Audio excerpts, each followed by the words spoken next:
ताकि जो नए दर्ज हो रहे हैं सोसाइटी के उनको ज़्यादा से ज़्यादा लाभ किया जा सके, गवर्नमेंट की अपनी गवर्नमेंट दी। तो उसके अनुरूप मेरा निवेदन है कि जो नई सोसाइटी बनी उनकी ज़्यादा से ज़्यादा लिमिट बढ़ाएं और समय पर ऋण दिलाएं, ताकि किसान बरसात की वजह से पीड़ित फसल गिरने के लिए ताकि वो अपना धान की उपकरण ले सके। दूसरा मेरा सुझाव है, नई सोसाइटी बनी उसमें अभी बहुत बाकी है, तो अभी जो टेम्परेरी व्यवस्था अपना जो की इम्प्लीमेंट है तो उनमें अधिकतर उपकरण बैंकों आदि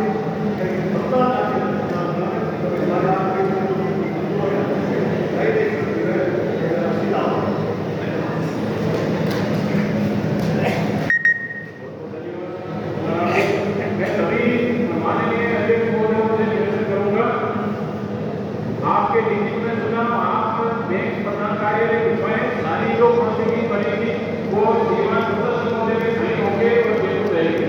तो व्यक्तिगत रूप से आगे थोड़ा अपना जो सभा का जो अनुसंधान है वो बनाएंगे।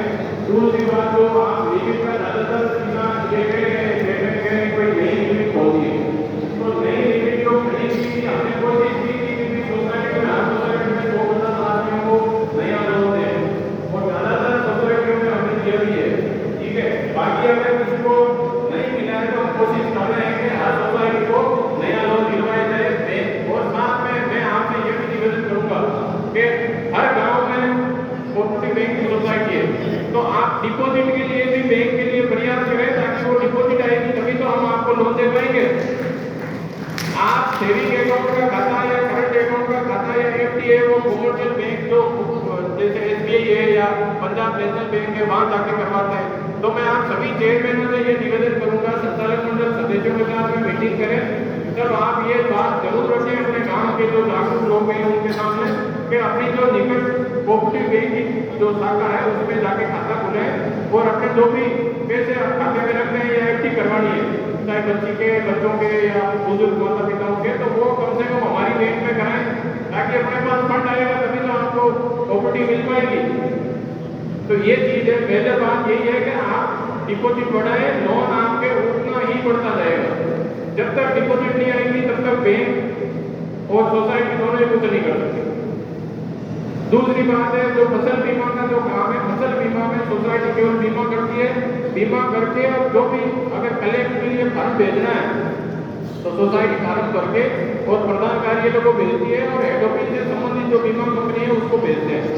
अगर बीमा कंपनी से कोई रिजेक्ट हुआ है या उसमें कोई मार्क करके उन्होंने वापस लौटाया है तो उसकी कंप्लेंट करके मैं पिछले 5 सालों के जो भी बीमा उनकी लिस्ट बनवा रहा हूँ जिनके क्लेम जहाँ पर भी पेंडिंग है। व्यवस्थापकों का भी ये ड्यूटी बनती है कि अपने गांव में जिस किसान का बीमा बकाया है वो उसकी खानापूर्ति जो भी कमी है उस घरों में वो दूर कराएं। केवल चेयरमैन साहब को लेटर देके यहाँ भेजने से या उनको बुलवाने से कुछ नहीं होगा, व्यवस्थापकों को भी अपनी ड्यूटी करनी पड़ेगी। तीसरी बात है जो फसल बीमा की जो इश्यू है आपका, तो फसल बीमा सोसाइटी लेवल से होता है।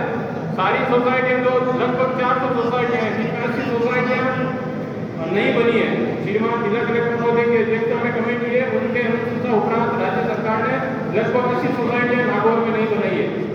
तो जो फसल बीमा हो रहा है तो फसल बीमा के लिए कॉमन सर्विस सेंटर जो भारत सरकार की स्कीम है, सारे सोसाइटियों को कॉमन सर्विस सेंटर की लगभग 300 के लगभग सोसाइटियाँ हैं जिनमें कॉमन सर्विस सेंटर की आईडी एक्टिव हो गई है। अब ये चेयरमैन साहब की और व्यवस्थापक की ड्यूटी है कि चेयरमैन व्यवस्थापक से काम करवाए सोसाइटी में बैठ के, जो एक इमीटर पर काम हो सकता है वो सोसाइटी में भी हो सकता है। इन व्यवस्थापकों से आप पूछिए कि इनकी सबकी कॉमन सर्विस सेंटर की आईडी जो एक्टिव हो रखी है और वो अगर काम करते हैं तो फसल बीमा भी वही हो सकता है, पीसी का सारा काम वही हो सकता है, ई-मीटर से जो भी आवेदन आप करना चाहते हैं वो भी इनकी आईडी के माध्यम से हो सकते हैं और उसका जो भी लीगल चार्ज है वो सोसाइटी के खाते में जाएगा। ये एक आपके अतिरिक्त आमदनी क्रिएट करने का, मतलब आपकी आय कैसे बढ़े, इसके लिए ये भारत सरकार और राजस्थान सरकार ने ये स्कीम चालू की है और ज़्यादातर सोसाइटियों की common service centre ID active करती है सर। इसके अलावा नाबार्ड और श्रीमान प्रशासक महोदय के साथ में नाबार्ड की टीम की भी मीटिंग हुई थी। जो मेजर इश्यू में आपको ये भी निवेदन करना चाहूँगा, जो आप लिमिट बढ़ाना या सदस्यों को लोन बढ़ाना वो अपन आगे की सोच आप नए चेयरमैन बने, आप सभी को शुभकामनाएं। लेकिन अपना पिछला कितना बकाया है वो भी आपको देखना पड़ेगा। सारी जो ग्राम सेवा सहकारी समितियां हैं उनमें कम से कम बैंक का 100 करोड़ रुपए फंसा हुआ है।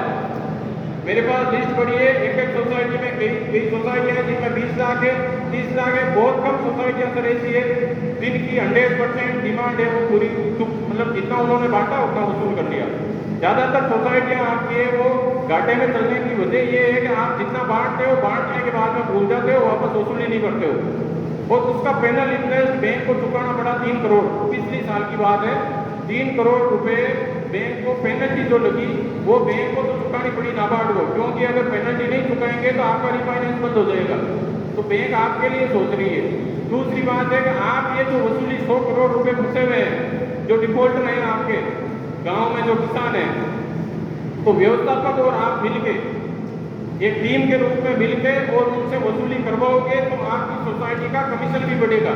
अगर कोई सोसाइटी 1 करोड़ रुपए बांटती है तो उसको 2 लाख रुपए कमीशन बनता है, लेकिन बांटने के बाद में जो वसूल करेगी उसी पर कमीशन बनेगा। 1 करोड़ बांटा और 1 करोड़ वसूल कर लिया तो आपको 2 लाख रुपए मिलेंगे। अगर 1 करोड़ बांटा और वसूल आपने 50 लाख की किया तो 50 लाख पर ही आपको कमीशन मिलेगा। वो 50 लाख किसी काम का नहीं आएगा, उल्टा उसमें पेनल इंटरेस्ट और लगता है। तो ये चीज़ है, ये गौर करने वाली बात है आप लोगों के लिए, बैंक के लिए।